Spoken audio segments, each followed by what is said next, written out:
Good morning, everyone, and you're very welcome to today's webinar. For those of you who have just logged on, we have already completed a sound test, and thanks to everyone who helped out with that.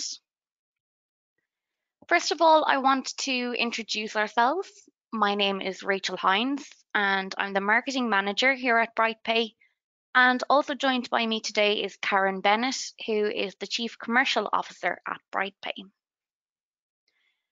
First up on the agenda for today, we are going to look at the Coronavirus Job Retention Scheme, in particular, how the rules are going to change between now and September, and what this means for your business.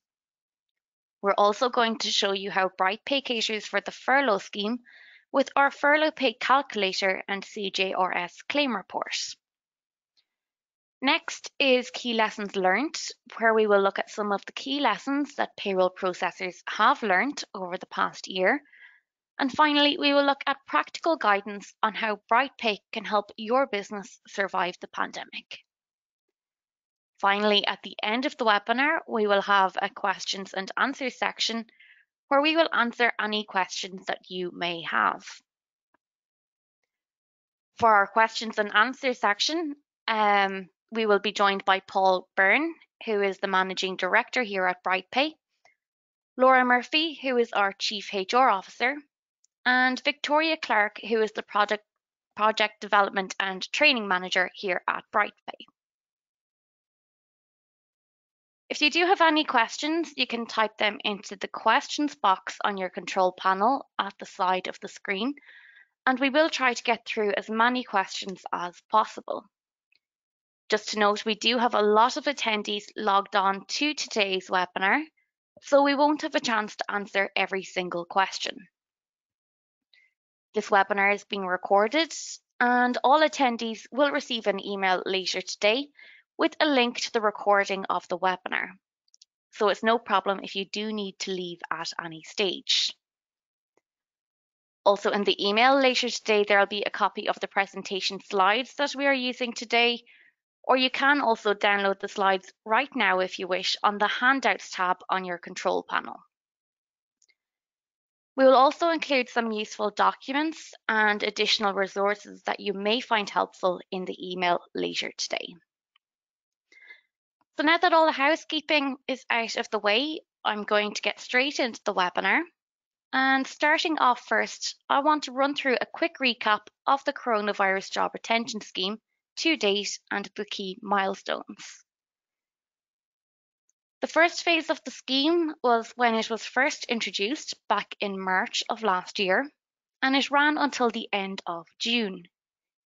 The government paid 80% of furloughed employees' wages, up to a cap of £2,500, as well as employer national insurance contributions and pension contributions. The rules at this time meant that employees had to be fully furloughed for a minimum period of 21 days, and they were not allowed to work while they were on furlough.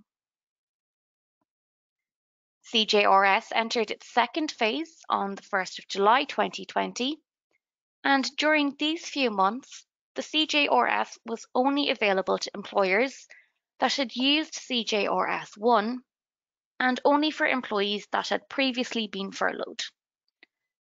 The government contribution to employees' wages reduced month on month as the scheme was winding down, with the employer also contributing to employees' wages. There were also some benefits to this part of the scheme, as flexible furlough was introduced, allowing furloughed employees to return to work part-time with no minimum furlough period.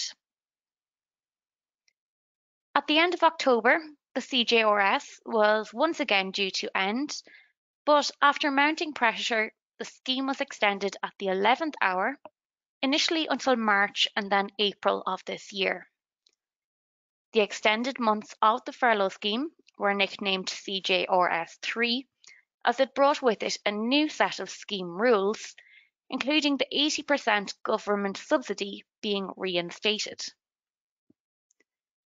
Earlier this month, during the budget, the Chancellor announced that the furlough scheme would be extended yet again, and this time it has been extended until the end of September 2021. With this extension, apart from some of the changes to employee eligibility that take place in May, the levels of subsidy support will continue as they currently are until the end of June. However, the rules will change again from the 1st of July, where employers will be asked to contribute a percentage of their employees' wages from July onwards as the scheme winds down. During today's webinar, we're going to look at the existing scheme rules that are in place from November until the end of April. And then we'll also look at how the rules will change between May and September. And I'm going to pass you over to Karen now, who's going to look at the levels of subsidy support. Thank you, Rachel. Good morning, everyone. Under the existing scheme rules, employers can claim grants covering 80% of wages up to a cap of £2,500 for the hours an employee is not working.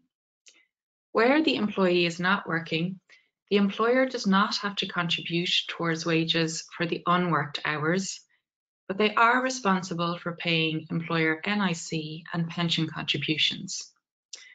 Where an employee is on flexible furlough, or also known as partial furlough, employers have to pay full pay for any hours worked. As Rachel mentioned, these scheme rules will continue until the 30th of June 2021, but the government subsidy will change from the 1st of July 2021 as the scheme begins to wind down once again. For the month of July, the government will contribute 70% of wages up to a maximum of £2,187.50 per month for the unworked hours. The employer will also have to contribute 10% of wages so that the employee receives 80% of their usual wages for any hours not worked up to a cap of £2,500. For August and September, the government subsidy will drop to 60% up to a cap of £1,875 per month, with the employer having to top up the additional 20% so the employee receives 80% of their wages, again up to a cap of £2,500. Employers must continue to pay employer NIC and pension contributions on the government subsidy for the hours not worked. Employers can also continue to top up their employees' wages above the 80% total and £2,500 cap for the hours not worked at their own expense. So now that you know the level of the subsidy support, it's important to know which employees you can claim for.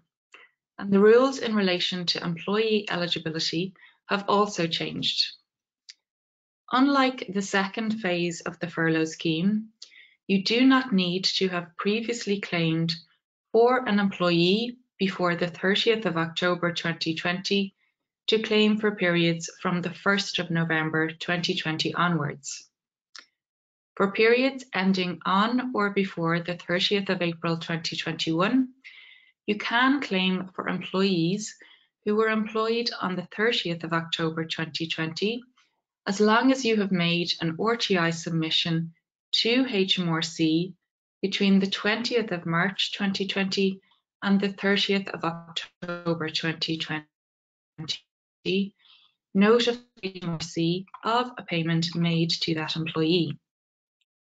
Employees made redundant or who stopped working for you after the 23rd of September 2020 can be rehired and placed on furlough under the scheme until the 30th of April 2021.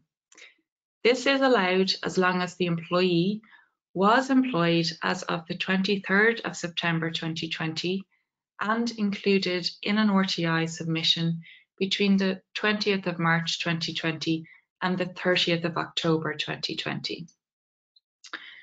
So what's changing over the coming months? For periods starting on or after the 1st of May 2021, you can claim for employees who were employed on the 2nd of March 2021, as long as they were notified to HMRC on an RTI submission between the 20th of March 2020 and the 2nd of March 2021.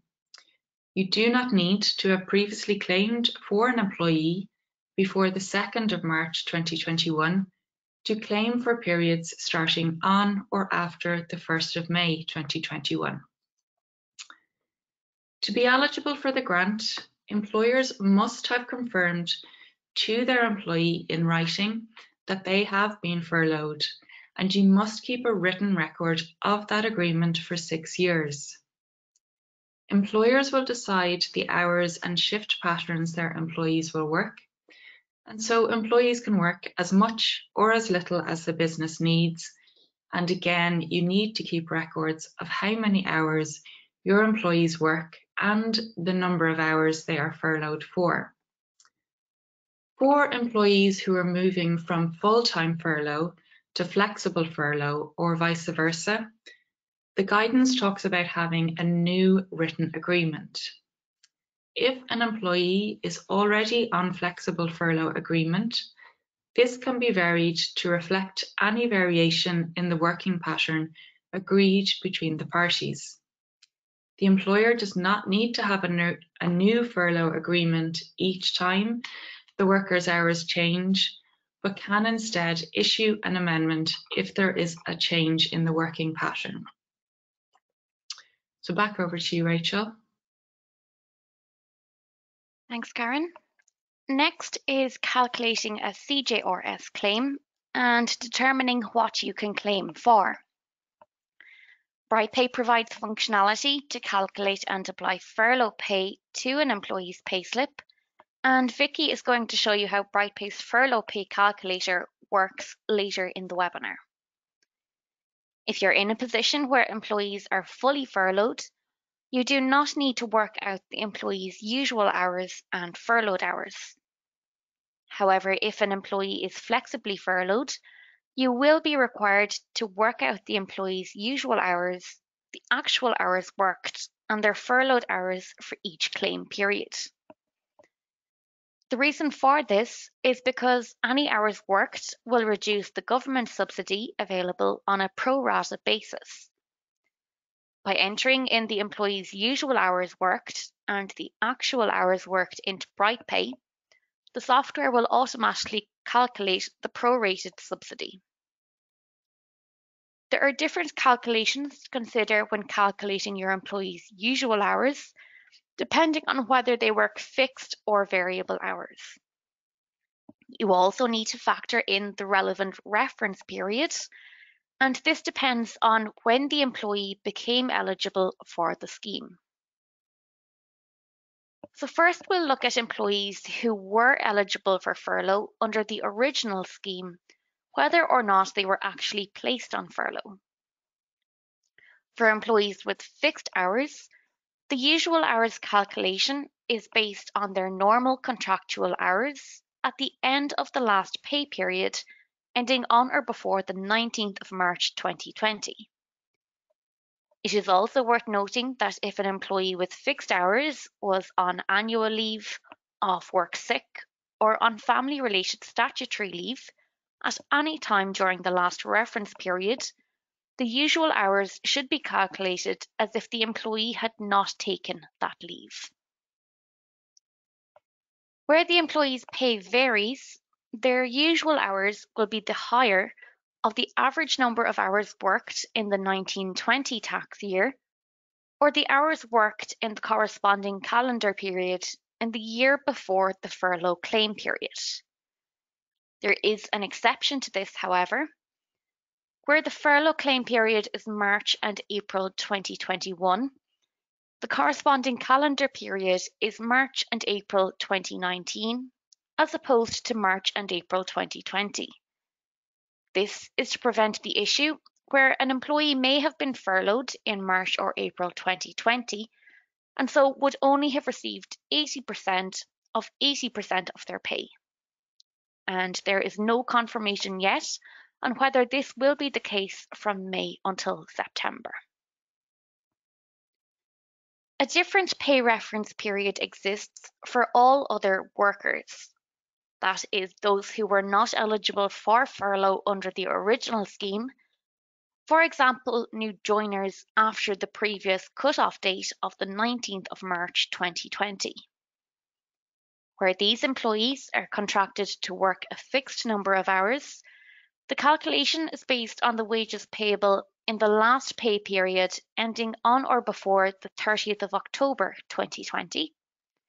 And where the pay for these employees varies by the amount of time worked, the workers' usual hours will be the average of their hours worked in the 2021 tax year up to the start of furlough.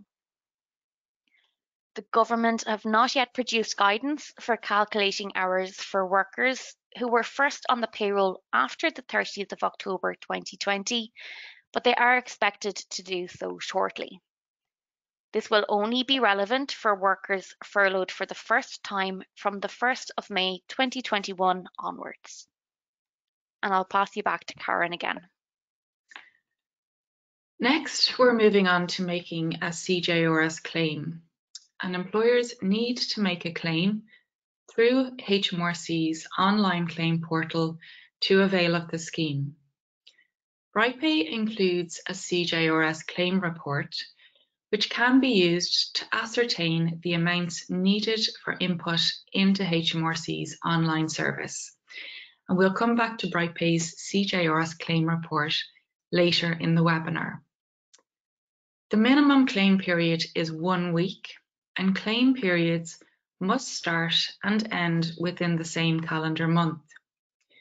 Therefore, pay periods that span 2 calendar months must be broken down into 2 separate claims.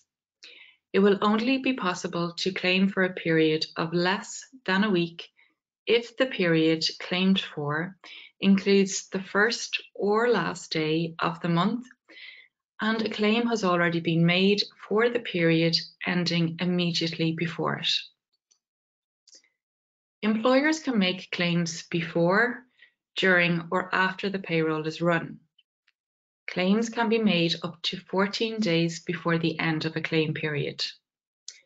Employers can only make 1 claim per claim period, so you must include all furloughed and flexibly furloughed employees in the 1 claim, even if you pay them at different times.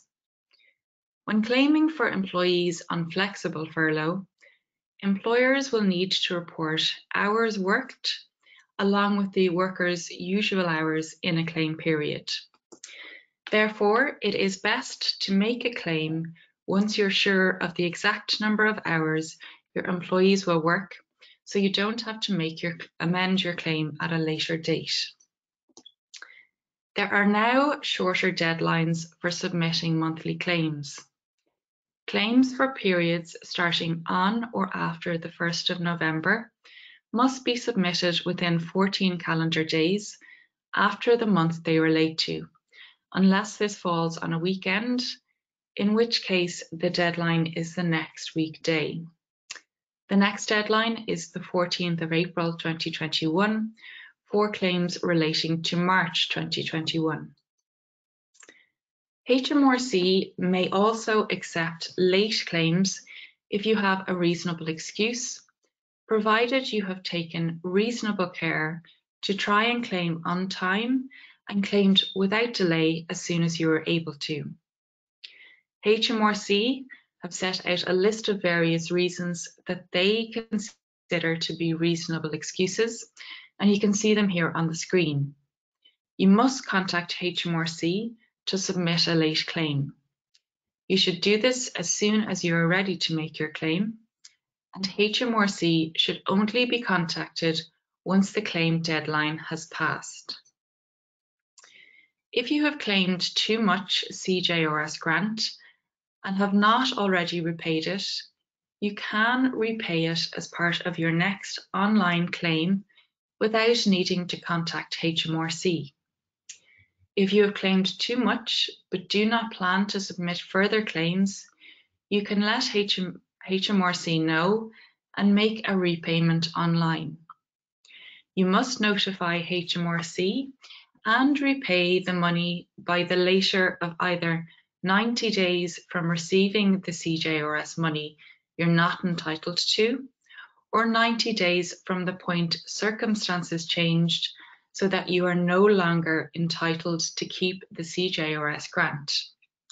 If you do not do this, you may have to pay interest plus a penalty, as well as repaying the excess CJRS grant. If you made a mistake in your claim, that means you received too little money, you'll need to amend it within 28 calendar days after the month the claim relates to, unless this falls on a weekend or on a bank holiday, in which case the deadline is the next weekday. The deadline to amend claims for February is Monday, the 29th of March. If you haven't submitted your claim for February, but believe you have a reasonable excuse for missing the deadline, you must contact HMRC to ask to submit a late claim. Back over to you, Rachel. Thanks, Karen. So next is employer compliance. And as part of HMRC's commitment to transparency and to deter fraudulent claims, details of CJRS claims are now being published monthly. The first publication in January related to the names of employers who made a CJRS claim in December 2020. The employer names used for the publication is the name associated with the qualifying PAYE scheme, and so it may not be the same as the company's trading name. In February, HMRC went one step further and are now publishing additional information, including an indication of the value of the claim within a banded range and the company number for companies and limited liability partnerships. The publication does not include employers who have made an application to have their details withheld, or those who have paid back the whole grant prior to the publication of the list. Since last month, employees also have access to information relating to furlough claims since the 1st of December 2020. Employees can check their online personal tax account to check if you have made a CJRS claim on their behalf. Employees are being encouraged to report fraud to HMRC where they have evidence that suggests that their employer is abusing the scheme. HMRC's assumption is that between 5% and 10% of claims related to the furlough scheme are fraudulent. It is estimated that since the start of the furlough scheme in March 2020, a massive £3.5 billion paid to employers could be fraudulent or have been paid in error. Given the significant investment by the government and the sheer scale of the suspected fraud, it is expected that HMRC will be relentless in pursuing those who have taken unfair advantage of the scheme, and HMRC is now aiming to collect double the amount wrongly claimed. However, HMRC do appreciate that mistakes happen, and they are not aiming to target innocent errors. So next we're moving on to some hot topics in relation to the furlough scheme. And first is the national minimum wage and national living wage for furloughed employees. And I do see a lot of questions are coming in relation to this. This is very topical at the moment as new minimum wage rates come into effect on the 1st of April 2021. Employees are only entitled to the national living wage or national minimum wage for the hours that they are working. And therefore, where furloughed staff are paid 80% of their wages, this might mean that they get less than the minimum wage, and this will be the second time that furloughed workers will be affected by this. However, employers are required to pay employees their normal wage for any hours worked during furlough, and this also includes time spent doing work-related training. This means that employees are entitled to the appropriate minimum wage for the hours they are working or doing work-related training under minimum wage rules. Where the pay is less than the appropriate minimum wage entitlement, the employer will need to pay additional amounts to ensure at least the appropriate minimum wage is paid for both working time and 100% of training time while on furlough. The second hot topic is bank holidays and annual leave. And as we approach the Easter holidays, it is important to be aware of how public holidays impact on furloughed employees. For bank holidays that fall during furlough, the employer would either have to top up the employee's pay to their normal full pay or give the employee a day of holiday in lieu. For employees on flexible furlough, holidays can be taken during working or non-working hours. However, it is important to note that holiday hours count as furloughed hours rather than working hours. Furloughed employees continue to accrue holiday and can take holiday while they're on furlough. However, this leave would need to be paid at the employee's normal full pay, as it was prior to furlough. It is up to the employer whether to allow the employees to take holiday during furlough or not. Finally is what will happen when the scheme ends. The government had originally said that the new job support scheme would go live when the CJRS ends. However, given the extension of the furlough scheme until the 30th of September 2021, the job support scheme is unlikely to come into force. The government had also announced a job retention bonus.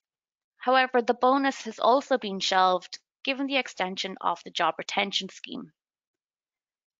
It's unlikely that any further government subsidy or job retention incentive will be in place when the job retention scheme closes. Looking back at our agenda now, next we're going to move on to part 2 of today's webinar, and I'm going to pass you over to Vicky to show you how BrightPay caters for the CJRS. Just bear with me here.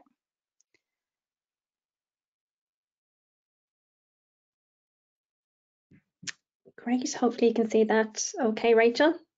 Yeah, perfect. Perfect, thanks very much. Good morning, everybody. So as Rachel and Karen have mentioned already, there's 2 areas where BrightPay is able to assist you with the coronavirus job retention scheme. Firstly, if you have employees who are being furloughed, we have a furlough pay calculator built into the software, which will help you calculate and apply furlough pay to an employee's payslip. So I'll show you that first of all. So at the moment you're looking at my payroll utility, and I'm just about to do my March payroll. So I'm going to just click into my first employee here. And Ronan Burton, he is being fully furloughed in the month of March. So I now want to add his furlough pay to his payslip. So I'm going to click the Add button under Additions and Deductions and click into the CJRS calculator that we have here. I'm going to click on Click here. Obviously, you just need to read all the information and make sure that the eligibility criteria is all being met. So I'm just going to say, yes, I am eligible. And you're now into the calculator. So you just need to fill in the information being asked here. So I've ascertained using HMRC's guidance that his regular monthly wage comes to £1,000. I'm going to enter that in this field here. He's been fully furloughed, so I can skip the next 2 boxes, and you can see BrightPay has now calculated what his reclaimable monthly furlough pay amount is in March, so the 80% of the regular monthly wage. I now just need to instruct BrightPay what I want to do with regards to topping up the furlough pay. So do I want to top it up to meet his regular wage? Do I not want to top up? Or do I wish to top up by a custom amount of my choosing? So in this example, I'm going to top up to meet the regular wage and apply. His amounts will be displayed on the screen, and if I'm happy to move on, I'm going to say yes, and you'll now see his furlough pay and the top-up amount being applied to his pay slip. My next employee, Benedict Taylor, he's been flexibly furloughed in March here. So I'm going to repeat the same process. I'm going to say he's eligible. Again, his regular wage is 1,000, which I've ascertained. Now, because he's flexibly furloughed, I do have to now fill in the extra information here. So I have to fill in what his usual hours are for the month. So again, I've worked this out using HMRC's guidance. I'll say it's 100 hours. And he's actually worked 40 hours in the month of March. So he's been furloughed for 60. You'll see then BrightPay works out the amount due for furlough pay. And again, I just need to instruct BrightPay what I want to do with regards to top-ups. I'm just going to say at this point, do not top up. I'm going to apply. And you'll see the 480 in his furlough pay has been applied to his pay slip. The last thing I just need to do, obviously he's worked in the month, so I do need to make sure I pay him for those hours. So I'm going to put his 40 hours in at the top here, and his pay slip is ready for finalising. My final employee, Hayley Upton here, you'll see she already has furlough pay on her pay slip. She was furloughed last month, and this has been brought forward into March. It's so important that where you do have furlough pay coming forward from a previous pay period, that you do review it, because you know the employee's furlough pattern could have changed, for example, and it's especially important that you do review these amounts, especially when the rate is going to change, so when it's going to go from 80 to 70 and then from 70 to the 60% later on in this year. So to review an amount, I'm supposed to access the calculator again. I'm just going to click the little spanner symbol, click on the Coronavirus Job Retention Scheme link here, and it brings me back into the calculator. And if I need to change anything, I can basically start again with the calculation. I'm not going to top up, for example, and apply. And you'll see that the amount has changed there based on my, my figures that I've entered. I'm now ready to finalise the pay period. And I'm at a point now that my weekly payroll is up to date for March, my monthly payroll is up to date for March, and I'm ready to do the claim report. So I'm going to go into employees, and on the menu bar, we have the CJRS claim option, and I'm going to click in here.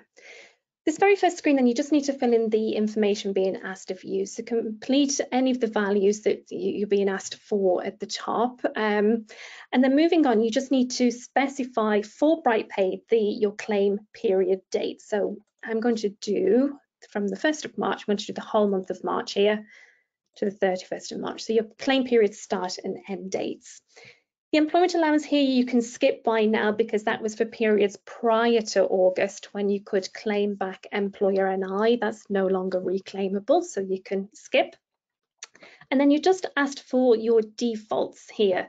Don't worry too much if there's different settings for different employees. You'll be able to change those when we get to a screen in a couple of steps time, but it just asks you to set a few defaults. So first of all, what is the main furlough type for your employees? Is it full or flexible? So go with the majority. The original furlough start date of your employees, again, just go for a, maybe a date that's more, I suppose, popular than others. Again, you'll be able to change that. Furlough end date, if you know furlough is coming to an end for certain employees in this claim period, you can enter that there. And then how is your furlough pay determined? If you've used the calculator, you're going to use the furlough pay addition default here. However, we are aware that not everybody's using the calculator in BrightPay. Some people are simply entering the furlough pay as a gross wage, which is absolutely fine to do. So you just need to tell BrightPay here how you've entered the furlough pay so it can correctly pick up the claim amounts for you. I'm going to press continue. On the next screen, you'll be given the list of employees who have earnings in the claim period. So you just need to select the employees for whom they have received furlough pay, and it applies. So I'm just going to tick those 4 employees, click on continue, and this is now your main screen for review. So for each employee, you just need to check the settings. So say for Ronan, yes, he is fully furloughed, that's absolutely fine. It could be that his furlough start date actually is, I'm going to say 1st of January, just as an example, so you can change what you need to, and everything else is absolutely fine there. Christopher, again, I'm happy with the settings. Benedict, he was flexibly furloughed, so I'm going to change him to flexible here. And now I'm just asked just to pop in his usual hours and actual hours again. Okay, and Hayley, yeah, absolutely fine as well. If you are in any doubt where a figure is coming from, for example, Christopher Rush there, the 1711.63, you can hover over the little question mark and it will give you the breakdown of where the amount is coming from. He's a weekly paid employee and he's had furlough pay in a number of pay periods that have fallen in March there, and so you can see the breakdown being given. I'm going to press continue once I've completed that screen, and you now have your claim summary to view. So you've got your breakdown on the left hand side. On the right hand side, just fill in any extra information that's being asked of you. And then to view the full report, click the button at the bottom and it will be displayed on screen for you.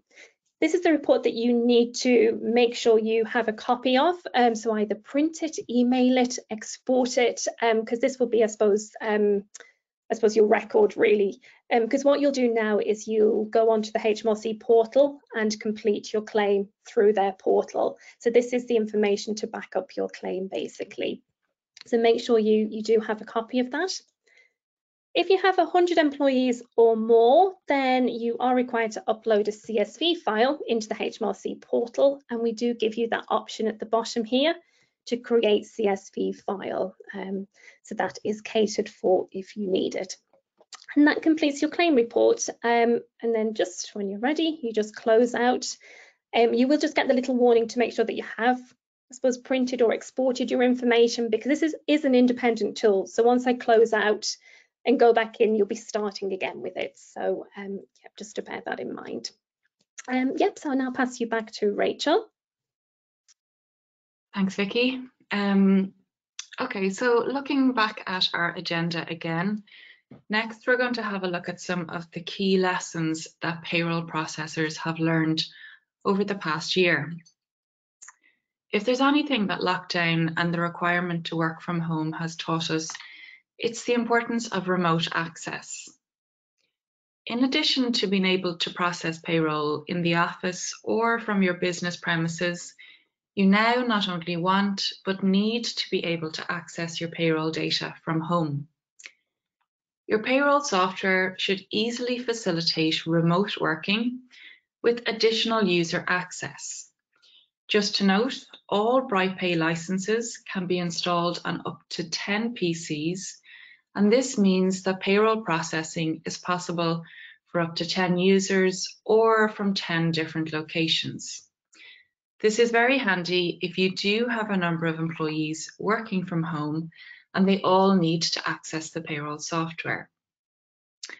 We have recently introduced new multi-user features that work in conjunction with our optional cloud add-on, BrightPay Connect. This new functionalities includes a latest version check feature and another users check feature when opening an employer to improve the working from home experience. And Rachel is going to quickly jump in to show you how this works. Sorry, Karen, I'm actually going to show that shortly in a few minutes. Okay. Okay, so next we have the importance of using reliable software from a reliable company. At BrightPay, we kept our payroll software up to date to cater for the relevant scheme changes. And we've really tried to automate as much as possible in the payroll to make your life easier. In a recent survey, BrightPay achieved a 98.6% rating for our overall handling of COVID-19, including our customer support, our payroll upgrades, our COVID-19 webinars, and our online support. We have also won a COVID-19 Hero Award for suppliers, and this is down to our response to COVID-19 and how we have helped our customers throughout the past year. Another aspect of payroll that has been very topical this year is the importance of payroll backups. As most businesses are now working remotely, it leaves many businesses exposed to data loss. If you only keep your payroll data on your desktop, you are at risk of losing the information. One of the main advantages of BrightPay Connect is that you can back up your payroll data instantly, allowing you to restore your payroll data should the unforeseen happen. It's simply an added layer of data protection to safeguard your payroll data. If you are not using BrightPay Connect add-on, just make sure that you are always creating manual backups, and these are known as snapshots in BrightPay. It is always recommended to take a backup of your payroll data to an external location, for an example, to an external device, a server, or a cloud environment, rather than just to your PC. This ensures that your payroll data is saved elsewhere and can be reinstated if you suffer a PC breakdown or crash. Finally, we have the importance of automation. Whether you're an employer processing payroll in-house for your business or an accountant or bureau processing payroll for a number of clients, I think it's clear to say that payroll processors across the country have had an added workload this year. Not only have you had the added workload of processing the furlough pay and making subsidy claims, but you've also had to learn about the various changes to the furlough scheme and other government incentives.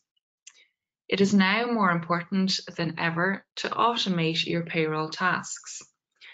By eliminating these time-wasted and repetitive administration tasks, you can on some level counteract the time spent learning about these schemes. And I'll pass you quickly over to Rachel. Thanks, Karen. So this brings me nicely into the final section of today's webinar, which is practical guidance on how BrightPay and BrightPay Connect can automate payroll tasks to improve the efficiency of your payroll and ultimately help your business survive the pandemic. Here at BrightPay, a lot of what we do and a lot of the features that we introduce are designed to make your life easier. And rather than talk you through each of these points, I'm going to jump into the software so that you can see how they can help your business. I know some of you on today's webinar are already using BrightPay and BrightPay Connect. And if you are, feel free to go make a quick cup of tea or coffee. It should only really take maybe 5 minutes, and then we'll get to the questions and answers. However, there are a couple of new features that I want to show you that are included in BrightPay 21-22, which was released yesterday for Windows. So here I am in the payroll software, and the first feature that I want to mention today is our improved multi-user functionality that Karen just mentioned to reduce the risk of conflicting copies. When you open the payroll, BrightPay will automatically check to see if there's a more up-to-date version of the employer file. In other words, where someone else in your organization worked on that employer, or maybe even you worked on that employer from a different computer. If a more up-to-date version is available, you'll be given the option to download and use the most recent version, or you can continue using my version. BrightPay will also notify you if another person is currently in the employer file. You can be notified when the other person has finished, and it will also tell the other user that you are waiting to access the payroll. The second option here is to continue anyway, and if you choose this option, it will notify the other user and prevent them from syncing any pending changes to BrightPay Connect. This functionality uses both the payroll software and the BrightPay Connect add-on in tandem, so you need to be using BrightPay Connect to have this functionality. Another way that you can automate your payroll processes is by using our integration with accounting software. And we're delighted to announce our new integration with ClearBooks, FreshBooks, QuickFile, which were all introduced yesterday. and integration with Zoho is coming within the next few weeks. This joins our growing list of integration options, which also includes Accounts IQ, Free Agent, Cashflow, QuickBooks Online, Sage 1, Twinfield, and Xero. And this integration means that you can send the payroll journals directly to your general ledger from within BrightPay. Another feature that's coming very soon that can really help with automating payroll is the ability to pay employees directly through BrightPay. Our new integration with Modular will give you a fast, secure, and easy way to pay your employees through BrightPay. And this eliminates the need to create bank files and the manual workload associated with making payments to employees. As we saw earlier in the webinar, BrightPay has a furlough pay calculator to help users calculate and apply furlough pay each pay period. And this includes support for flexible furlough, which is something that many other payroll software providers do not support. And as Vicky showed you earlier, there's also the CJRS claim report to make it easier for the user when making a claim via HMRC's online claim portal. I'm going to close out of the payroll now, and the next feature that I want to show you is the batch payroll processing. So this feature is only really applicable to payroll bureaus and accountants processing payroll for multiple clients. You can batch finalize the pay slips, check for coding notices, and send outstanding RTI and CIS submissions to HMRC for multiple clients at the same time. And this will allow you to save time on manual repetitive tasks, especially if you have a number of payrolls that don't change from week to week, or where a large number of single director companies are on the payroll. So I'm going to open BrightPay Connect now, which is a cloud add-on to the payroll software. And another tool that can be used by payroll bureaus and accountants to automate payroll processes is the client payroll entry feature. And with the client payroll entry, you can send a request to your clients where they can upload a CSV file of their employees' hours for the pay period through a secure online portal. The clients can also add payments, addition and deduction information, notify you of any new starters, or communicate any changes with you. And once you have checked the information that was entered by the client, it will automatically synchronize to the payroll software, eliminating the manual data entry associated with running your payroll. Going back to my dashboard again, the second tool here is the client payroll approval feature. And it's important to note that both the payroll entry and the payroll approval can be used together or as standalone. With the client payroll approval, the client can approve the payroll through their secure online portal before you have even finalized the payroll. BrightPay Connect will keep an audit trail of all interactions between you and the client. And ultimately, your client becomes jointly accountable for ensuring the payroll information is 100% correct while protecting you as a bureau. There are lots of other features in BrightPay Connect that I simply don't have time to go into too much detail on. For employers, a handy one is the HR documents. And here you can upload the CJRS agreements and distribute them to employees.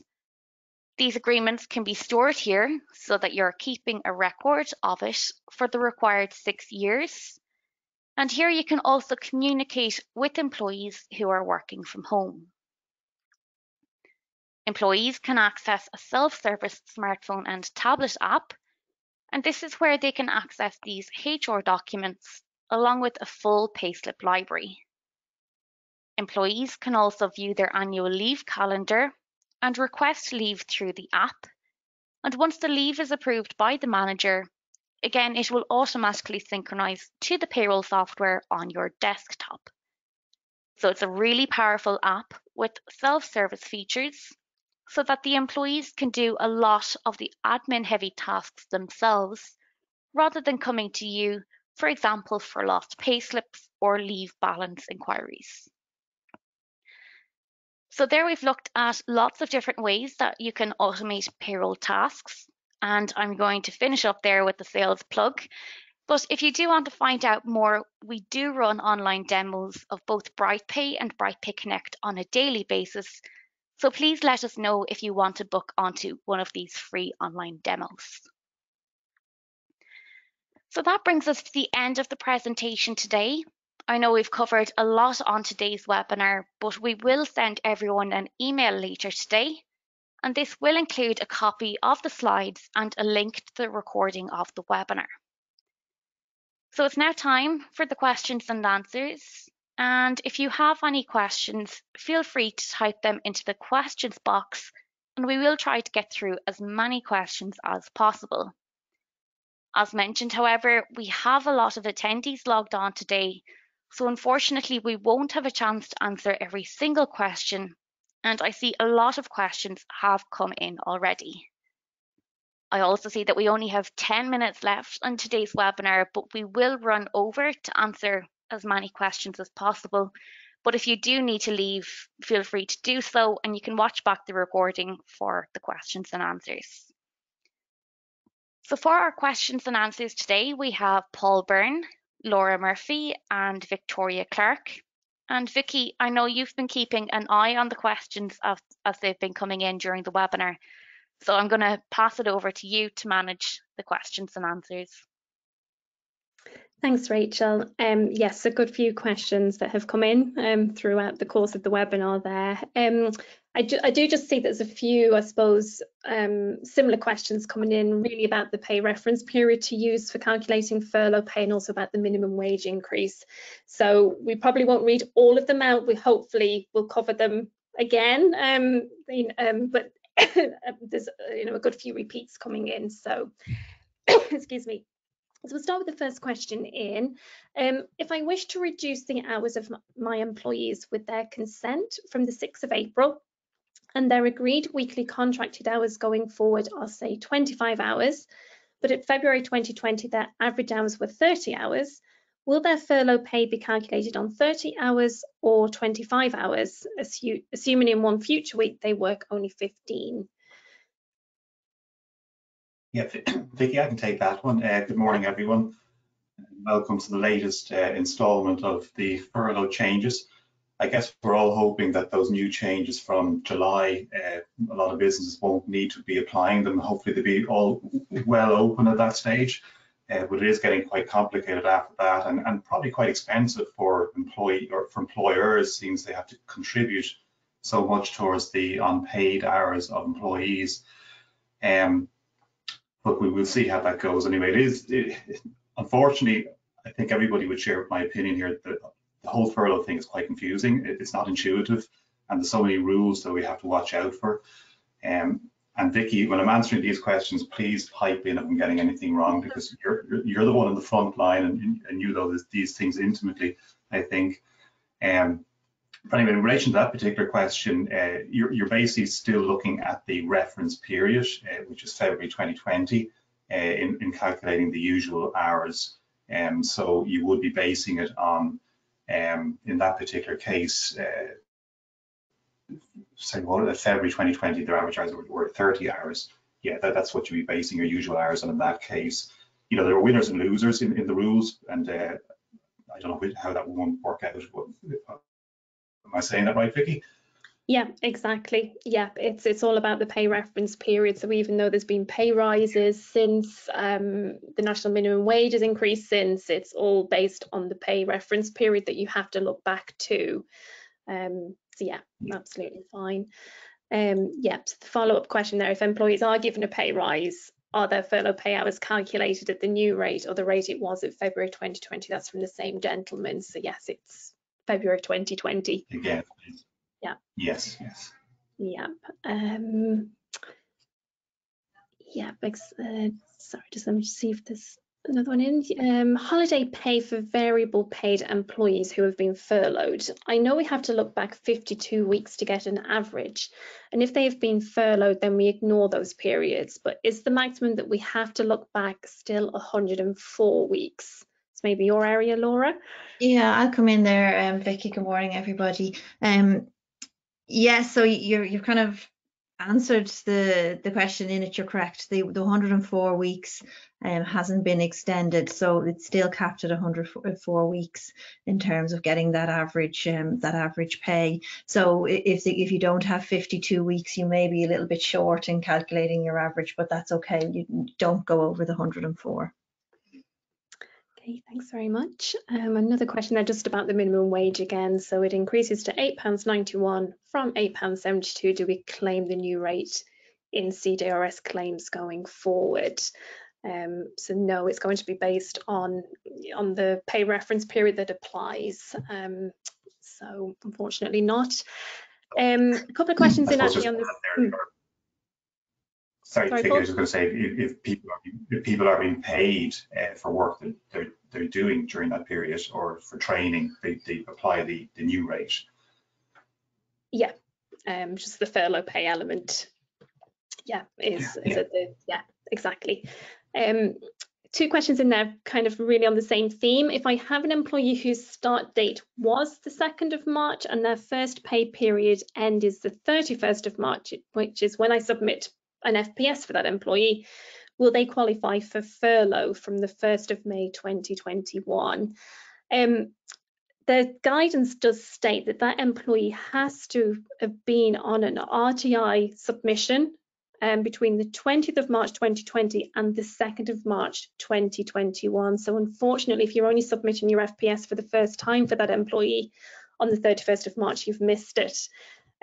So yeah, it's just outside of the dates really there. And just another question in there, what date does a new employee after October have to have an RTI submitted to HMRC to be entitled to furlough? So again, it's the 2nd of March 2021 is the deadline that they've given so far. So we're still waiting for further guidance actually, but that's what they've published to date.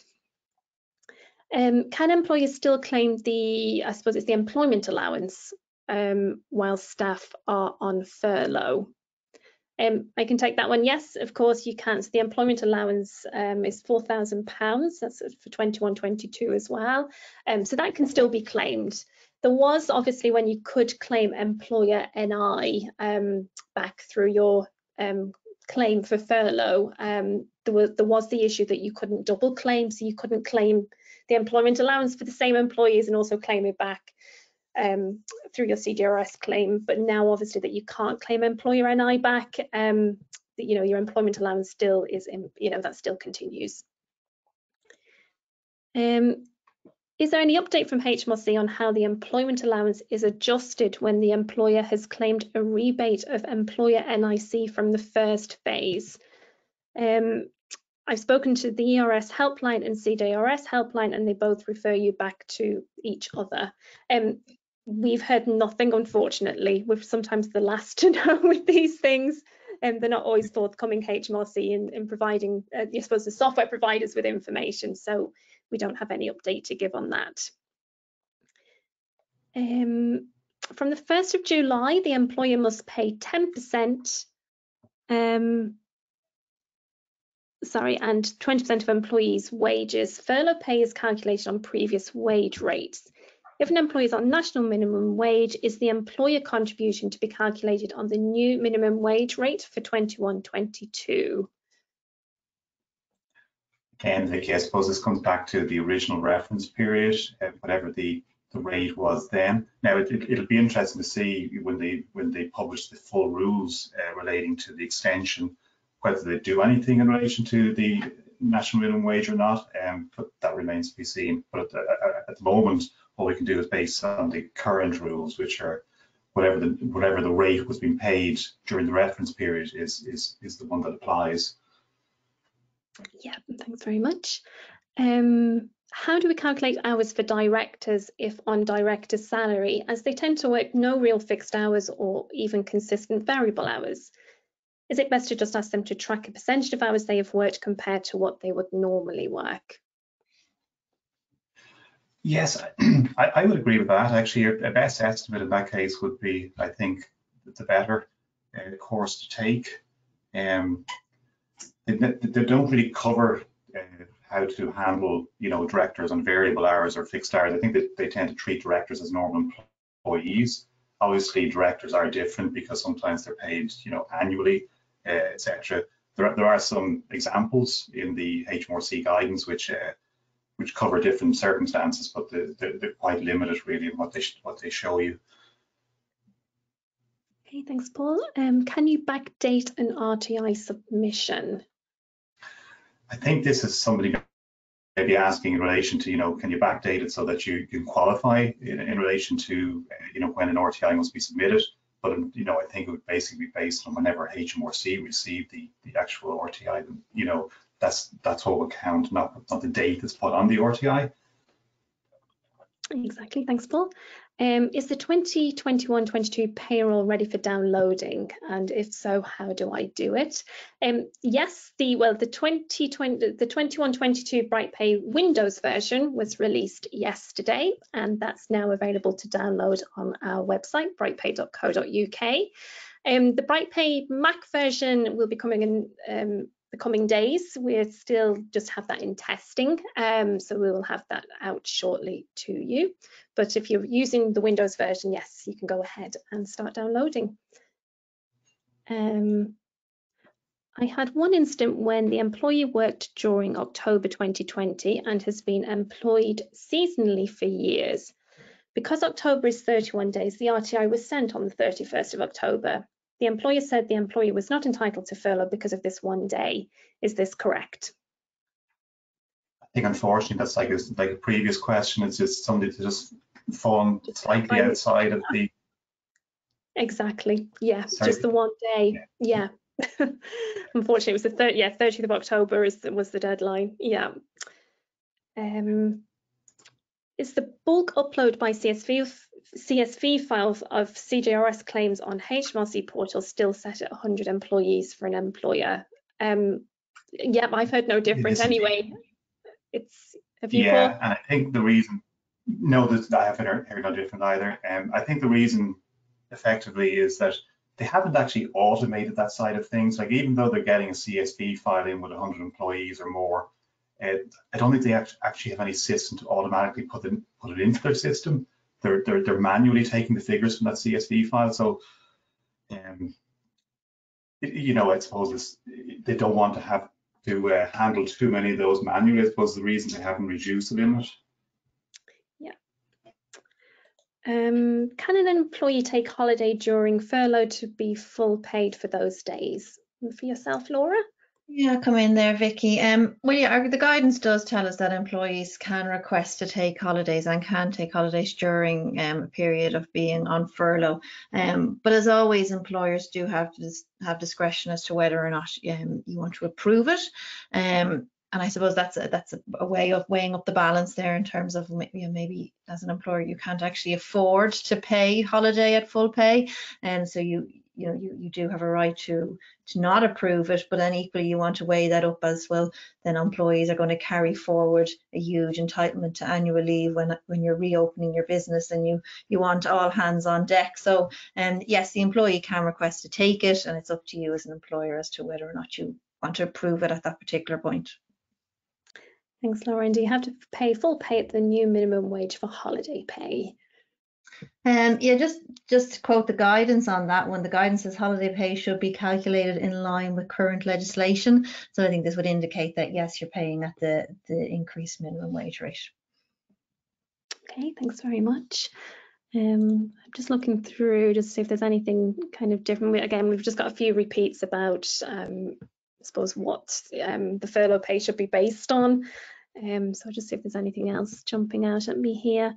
If we missed recording the furlough pay in BrightPay for the previous months, can we reopen and refinalise those pay slips?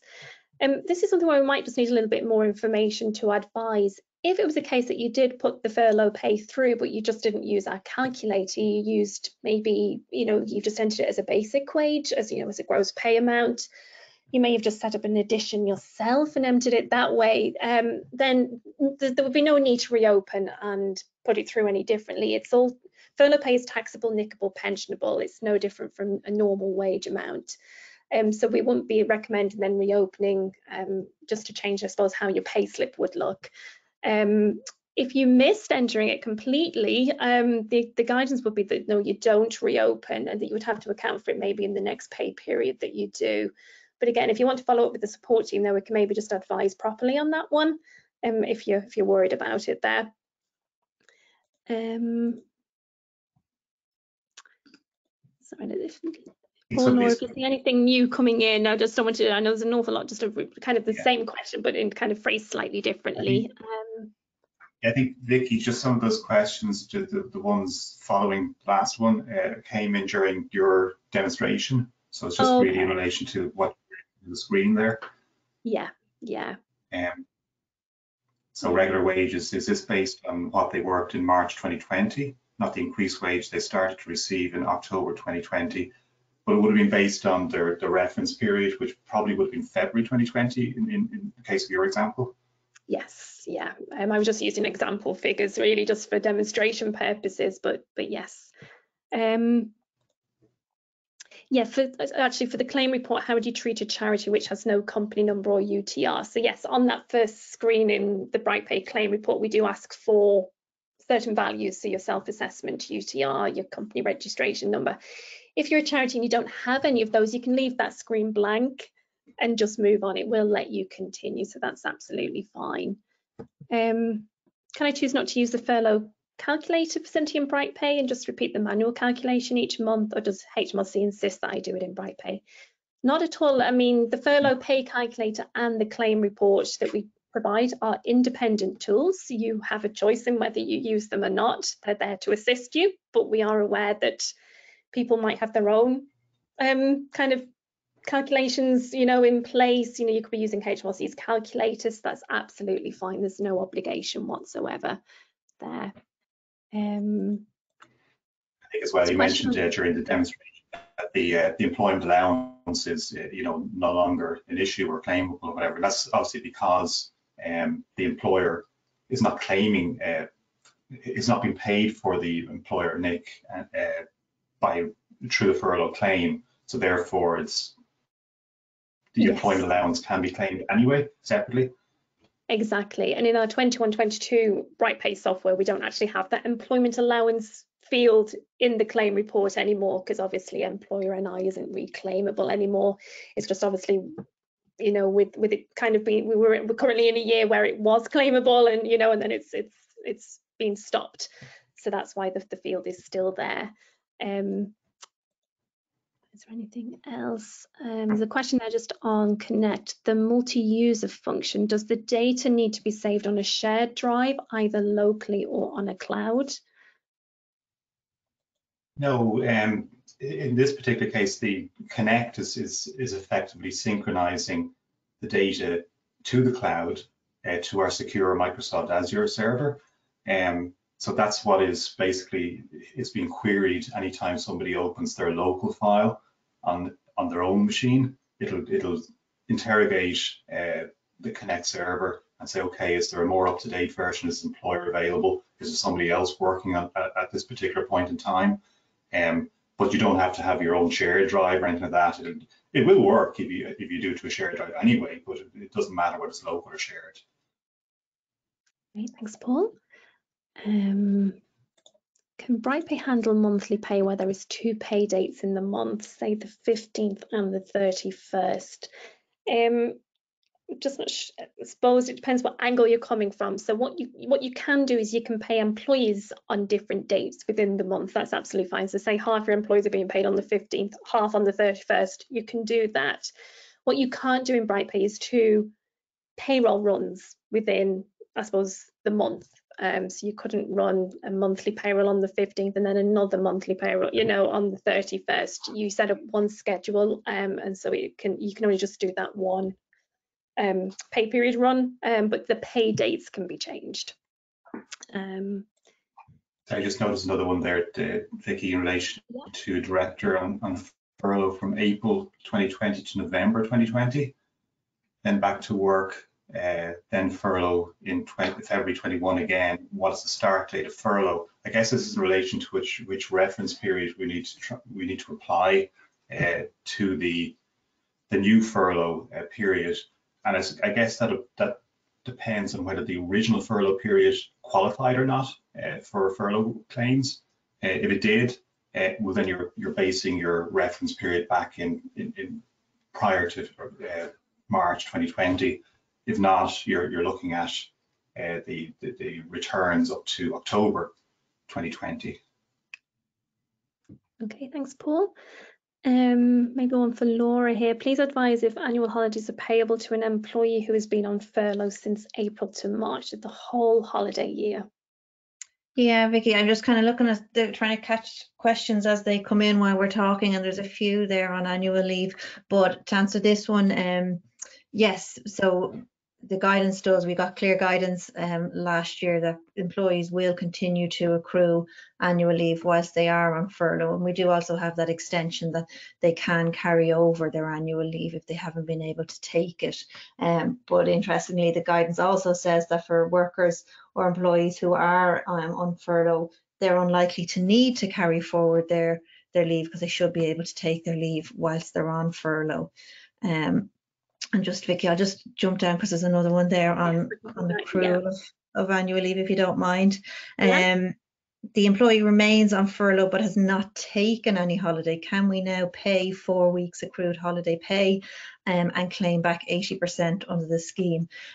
So I'll answer that in parts, but just the second part of that question, there is another question on it as well. So when you are paying annual leave, you're paying it at 100%, but yes, you can claim back the 80%.